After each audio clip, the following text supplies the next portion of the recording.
beautiful in there. So many amazing books. The building is just gorgeous.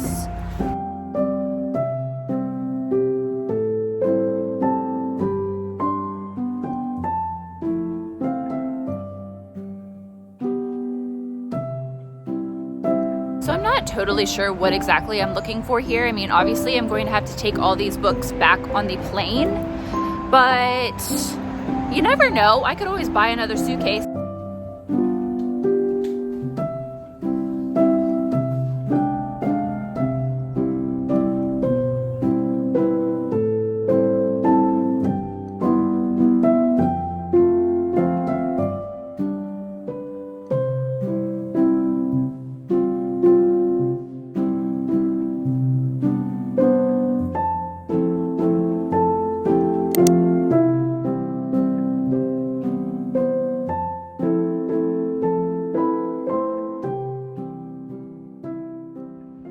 Hi, my name is Erin. Welcome to the channel.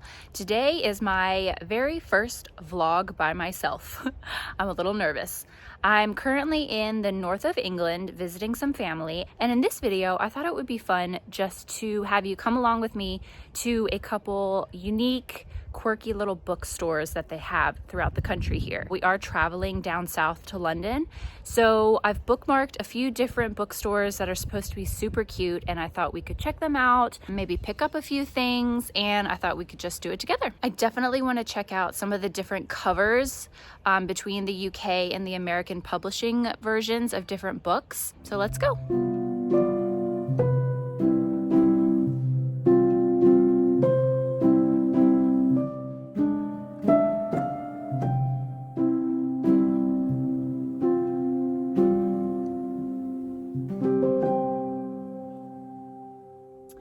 Good morning from sunny England. I got off to a little bit of a rough start because I spilled coffee all over my white shirt, but you know, it's okay. We are in a little town called Alnwick. They are probably most famous for having Alnwick Castle, which is also considered the Harry Potter castle. I think they used it a lot in filming. But first, more importantly, we are going to Barter Books, which is a huge secondhand bookstore. It's probably one of the most famous secondhand bookstores and definitely one of the largest in the country, if not in all of Europe. So I'm really excited. I've been here a couple times, but it's been a few years. So I kind of forgotten the layout and what it has. So I'm excited to check it out again. It's built into an old Victorian rail station. So it's just so quirky and beautiful. So let's go check it out.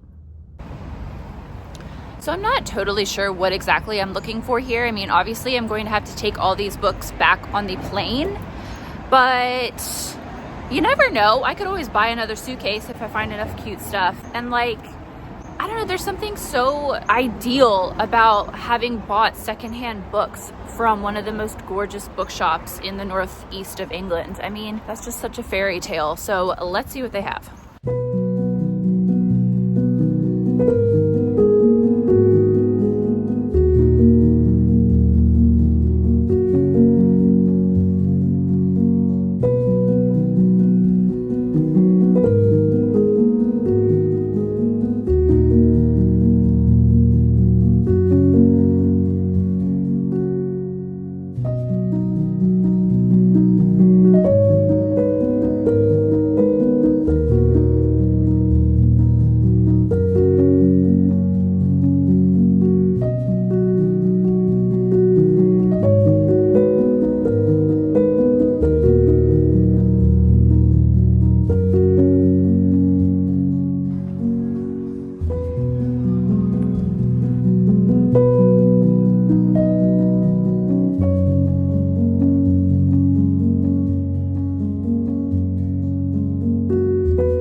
cool Sanderson books maybe to give Elena because her birthday's coming up. And as usual in all these secondhand bookstores, there was hardly any. I saw two guys literally stockpiling the 3 that there were in the store, and I asked them where they found them, and they pointed me in that direction and said that they'd taken all of them. So what a fail. But otherwise, it was absolutely beautiful in there. So many amazing books. The building is just gorgeous. Still really cool to see.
Good morning from London. We are going to our first bookstore here. It's a beautiful old bookstore in Notting Hill where we're staying. The pictures just look so cute, so I wanted to check it out and hopefully find some more books with different covers. So let's go.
Okay, next up we are headed to Daunt Books, which is incredibly popular, even on Book Talk, I think.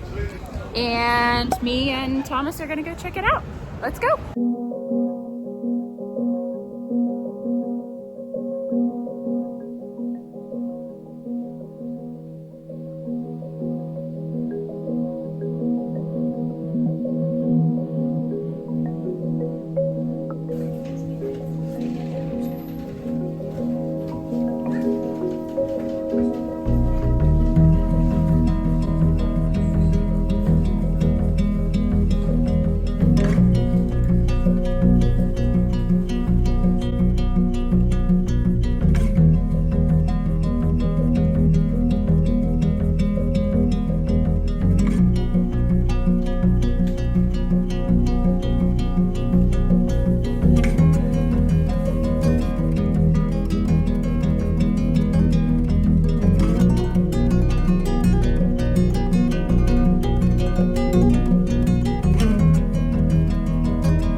Okay, I'm finally back home in North Carolina, feeling a little jet lagged, a little tired, but all in all, feeling really happy. That was such a wonderful trip. The weather was so beautiful. I had so much fun, and it was so cool to be able to explore these bookstores. I felt like each one was so unique. I felt like a kid in a candy store in every single one. The buildings were so gorgeous. The atmosphere was so gorgeous. I just felt really inspired, to be honest. So I'm really glad that I was able to check these out with you guys. I have a list of several more that I want to check out next time. I wish I could have hit up more, but you know, that being said, I actually came away with 5 books, which is pretty impressive.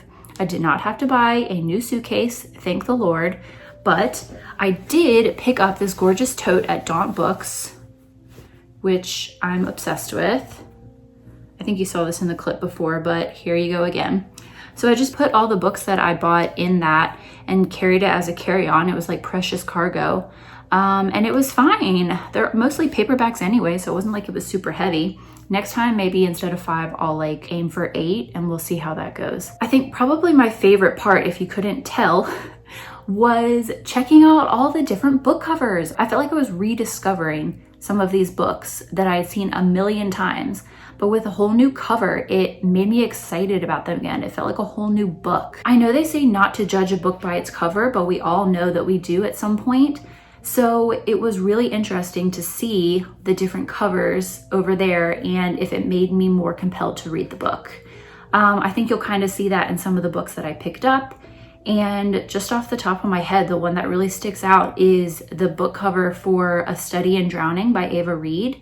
The cover that I found over there at the Waterstones in Bradford was honestly so gorgeous, and I am so confused why they don't have the same cover here in the States, because it looks like a way more compelling read to me personally. I honestly would have bought that book except for the fact that I already own it here, and to be honest, found it kind of mediocre, so I didn't want to waste my space on it this trip. But I have not stopped thinking about that cover since I got home. I just thought it was so beautiful. So maybe next time I'm there, I will pick it up just for the sake of it. Who knows, maybe I'll read it again and actually love it now with the new cover. But anyway, let's go through the ones that I've picked up, maybe do a little comparison to the American covers, see which one we like better, and yeah, let's do it. Okay. First book I picked up was this gorgeous paperback copy of Babel.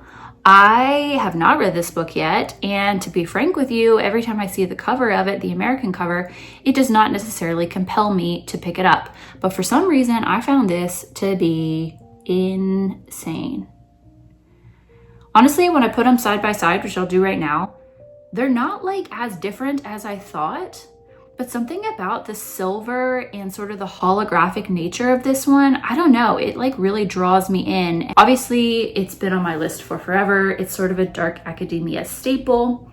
In case you need a refresher on what it's about, this is sort of a fantasy historical fiction novel. I think it's set in the early 1800s, and it follows a Chinese student named Robin who attends Oxford University and is a part of their Translation and Language Institute, which I think they call Babel. I think it talks a lot about pretty big themes like imperialism, student revolutions, colonialism, all that. So, I mean, I do want to read it. I've just been dragging my feet, but now that I have this beautiful copy, I really honestly feel like it is something I could pick up. Okay, the next book I picked up was kind of an impulse buy. It was Reckless, which is the second in the Powerless series by Lauren Roberts. This just came out in July, so I have been really looking forward to reading this. And when I saw it in store over there, I just grabbed it because I loved these red splayed edges, and I loved that it was a paperback, because obviously normally when books first come out in the States, they're only in hardback, and I prefer a paperback book. What I didn't realize until I got back home is that I have a copy of the first, Powerless, and it is a hardback edition. I don't like when they do not match. Also, I just went to Barnes yesterday, and Barnes has this beautiful special edition copy of Reckless with like blue instead of red. I'll show it right here on the screen. And I kind of love it. So I don't know. I mean, I'm still okay with it. I've obviously started reading it already, but probably not my smartest purchase while in the UK. This series, Powerless, is a romantasy series by, like I said, Lauren Roberts. She's very popular on TikTok. She's been trying to get this series published for a very long time. It centers around a world where there was a lethal plague that ended up making some people have magical abilities and some people not, and they're just called the Ordinaries. So the first novel follows Peyton, who is an ordinary girl. She gets caught up with all of the magical elites and ends up fighting in this sort of like death trial tournament against elites while pretending to be elite, and falls kind of in love, of course, with the dark elite prince Kai, who I actually kind of adore. So this is the second. Let's see how it is. Honestly, I'm not super impressed so far. There's a couple of like editing things or phrases that are repeated a lot in Powerless that I was hoping were rectified in this. So far that has not been the case, but let me get through it first before I pass judgment.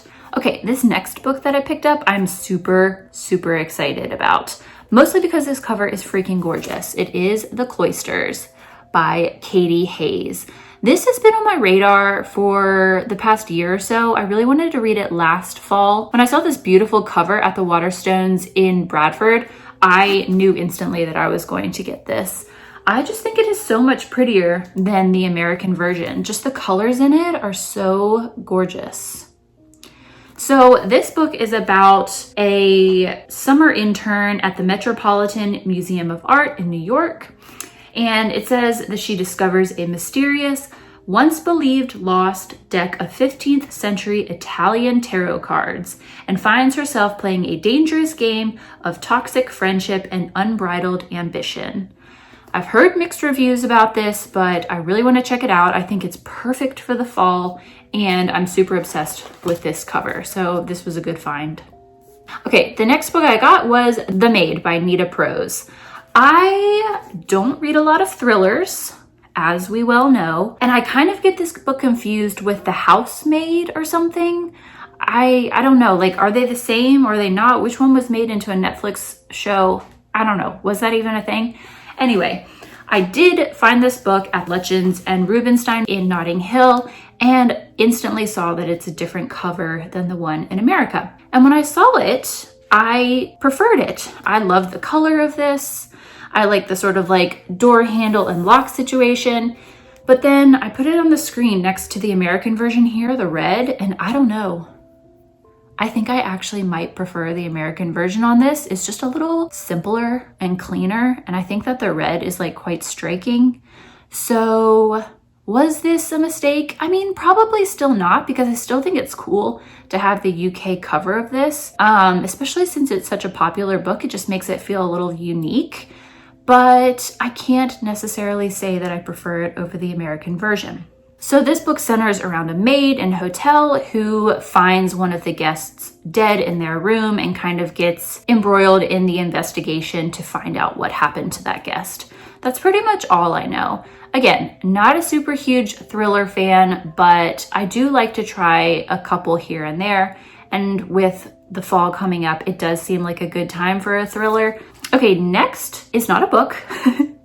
It is a mug. You saw this on one of the clips, but at Barter Books, they had all this cute little memorabilia. And for some reason, I fell super in love with this tall mug and I bought it. I love that it has a little train set like Barter Books has, and the cute little cat seems to be like kind of a mascot of the bookstore. So I thought this would just be really cute on my bookshelves. Okay. We are on to our final book. I saved this for last, mostly because the cover is the same in the US as it is in the UK, but it felt like a very appropriate thing to buy. I bought this at Daunt Books, and it is Dolly Alderton's Good Material, which everybody is talking about. I've talked previously about how I read Dolly Alderton's book Ghosts, and I was fully going into it expecting it to be a 5-star read. And it was not. It was a 3-star read.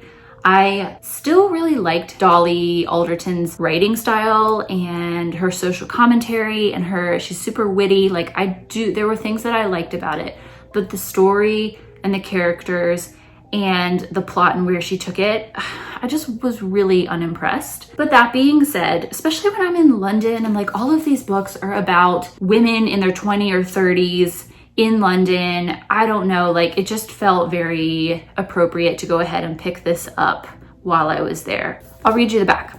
It says, Andy loves Jen. Jen loved Andy, and he can't work out why she stopped. Set adrift on the sea of heartbreak at a time when everything he thought he knew about women and flat sharing and his friendships has transformed beyond recognition, Andy clings to the idea of solving the puzzle of their broken relationship. Because if he can find the answer to that, then maybe Jen can find her way back to him. I take back what I just said. I literally did not realize this is from a male point of view, which is kind of funny. I'm positive it's still set in London, surely. If it's not, I'm gonna be really annoyed. But anyway, it felt like the right place to pick this up, and I'm very excited to have it. And I do quite like this cover. So yes, this is the 5th and final book that I picked up while in the UK. Okay, and this wraps up my little come book shopping with me experience in England. I really hope that you enjoyed this video. I had so much fun making it and kind of thinking of you guys while I was exploring. It almost felt like I was like talking to you guys when I was looking at different book covers, being like, ooh, look at this, look at this. If you liked this video, please like this video. Give me a comment below. Tell me which book covers you like. Tell me if you think that I made a mistake in my book choices that I brought home. Please subscribe to our channel if you haven't already. So until our next video, I'll see you later.